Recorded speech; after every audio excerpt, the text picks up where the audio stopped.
So this Mesmer build is extremely strong in Guild Wars 2 roaming right now. It's a very secret build, no one knows about it, but it's very, very good because it has high condition damage spikes while still being extremely tanky, and it's actually also very fun to play because it's really leaning into the Mesmer side of Chronomancer. It's really, really fun. I can't stress that enough.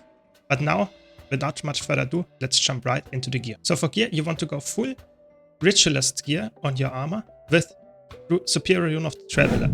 Therefore, you get a lot of vitality, condition damage, which is obviously very good for your aggressiveness, but you also get concentration and expertise. So all the stats that you would want on a defensive build, with the exception of toughness. But that's fine, because we take Traveler Rune, we get some movement speed passively, boon duration, and all stats. Just overall very good. For infusions, if you can afford them, of course go condition damage infusions. For trinkets, however, we are going a different stat. We are going with Settlers. So Settlers is a very uncommon stat, but in this build it's actually very good.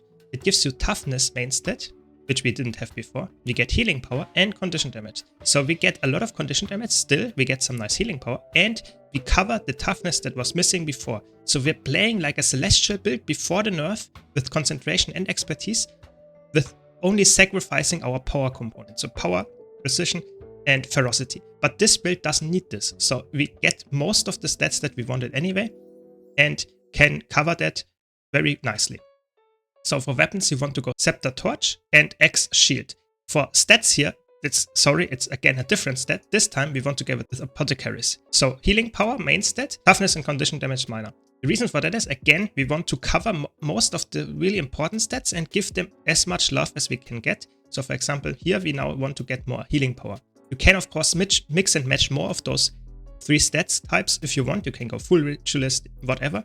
But I feel like this is a very nice middle ground. For the Relic, you can go really aggressive with Akeem. Of course, more confusion spikes means more damage, and therefore it's a very bursty build, very bursty Relic that you could choose here.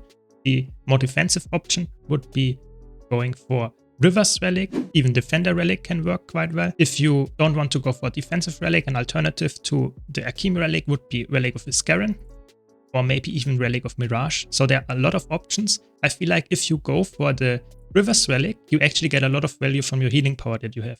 If you drop this, you will probably not have a lot of healing power, and you might even consider going for more aggressive stats like Trailblazer or even Dire, just because the healing power doesn't provide as much value then anymore. So I would say if you're playing defensive, go for River's Relic. Even after the nerfs, still very good because of the region. If you go for a more aggressive version, go for Akeem. For Consumables, for this build, I would go with Peppered Cured Meat Flatbreads, just more condition damage, expertise, perfect, and you get minus 10% incoming damage. If you can't afford the Ascended version, you can go for Koi Cakes. They're really cheap, they are swapped with the stats, but still a lot of condition damage and expertise, really, really good. If you want to go even more defensive and don't use an offensive food, you can go for Bowls of Orient Truffle and Meat Stew. It gives you some nice might on dodge, but more importantly, it gives you 40% endurance regeneration buff. So that's really, really good. And you will get to the endurance reason cap almost. It's the most defensive option. And then for utility consumables, I would always go for Magnanimous Tuning Crystals for some more condition damage. So for the traits, you want to go Chaos, Illusions, and Chronomancer. So Chronomancer is your support trait line. Because you get a lot of slow uptime from your disables, you get some nice alacrity when you shatter. You get some nice alacrity buff, so alacrity is now shorter the duration, but it's stronger the effect, so that's really good. Because then you won't get stripped as easily, and it's just more value. Then you get passive movement speed, really nice as well. And that's the cool trait here, Chrono Phantasma. Whenever you summon a Phantasm, it will despawn after its attack, and it will respawn and does 50% of the damage. But we are playing a Condi build, and we played for this Phantasm. So the Phantasma Mage will also daze, and that's really annoying, and that will still happen even with the 50% damage nerf. So it's really, really good. And can be really annoying to dodge twice. Then we have Chaos, like I said. It's the boon trait line, you get a lot of regen, you get some Chaos Aura, you get some concentration and expertise when you have regeneration, which you should have permanently. You get some really strong protection, so that means whenever you shatter your F2, you will get a lot of protection depending on how many clones you have. Really, really nice. Together with your toughness, you have immense amount of damage reduction. Then you get passive damage increase, just Condi damage. You don't have a staff, but still a lot of condition damage. And then you, of course, Bountiful Disillusionment. It's really, really good. A lot of boons. If you spam your shatters, you see you can get quite a nice amount of boons. And don't underestimate the effect of this 1.25 second of stability whenever you shatter. It's for the distortion, you actually get more, but if you're just using, for example, the F1, you get a very short amount of stability. But if you see there is an attack incoming that's actually, let's say, stunning you or knocking you back, you can negate this effect if you react in time, because an instant cast shatter can actually be able to do that. It's also, for example, if you want to get out of a ring of warding or whatever, so a ring that applies knockback or whatever, you can walk through if you exactly know that you will do it right now with the stability trait. It's really, really underrated. It's really good. Then we have illusions, just some passive confusion increase, more damage when you create an illusion, and shatter skill recharge reduction, really good because you have 5 shatter skills, all of them get reduced recharge. And then you get the pledge, so that just buffs your 2 torch skills. It doesn't seem like much, but it's actually very nice damage increase, especially if you use those 2 in continuum split. Then you have shatter increase with torment, so all your shatters now inflict torment, and every single clone that you shatter will increase the torment. It's really good. And lastly, confusion inflict has increased duration. One of your most damaging conditions that you have is confusion. 25% increase, amazing. When you dodge an attack, inflict confusion on an attacker.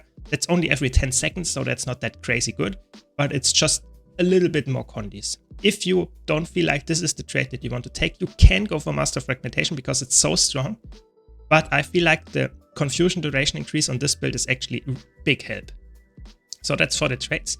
For the utility skills, you always want to go with Well of Eternity, or if you really greed, you can go for Signet of Ether or Ether Feast, but I feel like the Condi Cleanse is really nice on this one, and you can use it in your Continuum Shift and go back and you can use it again and still get the healing. That's really helpful here. And of course, Blink is broken, always use that. Then you have another Stun Break with Well of Precognition, and you have Arcane Thievery for some nice Condi transfer, Boon Steal, slow uptime, and also gives you some quickness. And don't forget, this is unblockable, so it's really nice in an, let's say, 1-on-1, even in an outnumbered situation, it can save you. And lastly, we have Gravity Well, really, really good. It's amazing, even on a Condi build, especially when you run a Akeem Relic.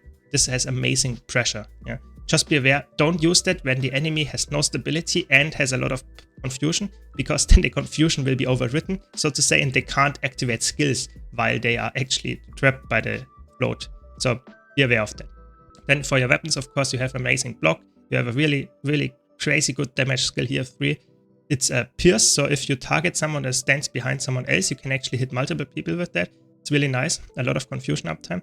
This gives some nice torment as well. The 4th skill is a blast finisher when it ends. It's a condition remove. It applies a lot of burning, so use that wisely. Try to position yourself that it hits the enemy, and it also gives you stealth, of course. That's the big thing here. And then Phantasmal Mace, Light Sec, really nice. Dazing, burning, and confusion, really nice. After shot delay, it's really good. And don't forget, this will respawn. The same goes for your shield block. The shield block, you can have multiple one, and all of those will apply the slow, and it's really annoying, and the protection for you. And you have to evade and the retarget of your illusions. That's really nice as well. You have multiple targets. It's really good. And the confusion spike is obviously very helpful. And of course, you have your 2 skill to create some clones and some torment application. The auto attacks in both weapon sets can be nice because they apply torment, but this one is melee, the other one is ranged, so it's typically more that you use the other one, especially because the last attack of this chain will actually create a clone as well. And then lastly, we have your Tides of Time, gives some nice boons and is a stun and blocks projectiles, so that can be helpful, but it's more for the stun actually, that you actually align that and use, for example, to set up a Gravity Well after that. It's really nice. You can see in the background you can perform really well in 1-on-1s in outnumbered situations, especially against builds that cast a lot of skills. You're really annoying. Elementalists that don't have tons of cleanses actually die to you in a second, because you have so many confusion spikes in a short amount of time, so that you actually kill them very fast. The typical combos that you should be aware of, is of course setting your stuns up with your Tides of Time into a Gravity Well, or using really nice Arcane Thievery on them when they give to you a lot of conditions and you transfer them back to actually burst them with their own conditions. But of course, always use your Rewinder, your F2, with 3 clones, because not only is that your main damage source for confusion and torment, but it's also getting recharge per clone. So that means that if you do it with 3 clones up, you get actually 12 seconds of recharge. So it will be half the cooldown, and every 12 seconds, with Alacrity even less, you can spam this skill, so that's actually insane. So always try to use that, especially if you're using Continuum Split with 3 clones. Always try to use your 4 and 5 on Torch, while you also try to get as many clones for the Rewinder, and then spam, of course, your skills in F5 to get all the boons. And when you go back out, you can use the F skills again, and of course use your 4 and 5 again to get a really crazy Confusion and Burning Burst on the enemy. So a lot of cool combo potential with this build, really fun to play, really strong, I would say. If you want to see more of this build in action, be sure to check out this roaming montage. And I hope you have as much fun as I do with this build. If you do, be sure to leave a like and subscribe for more content like this. Thanks a lot to all my supporters on YouTube, Twitch and Patreon. Thanks Malice, thanks Lane. Thank you all for watching, and I hope to see you all in the next video.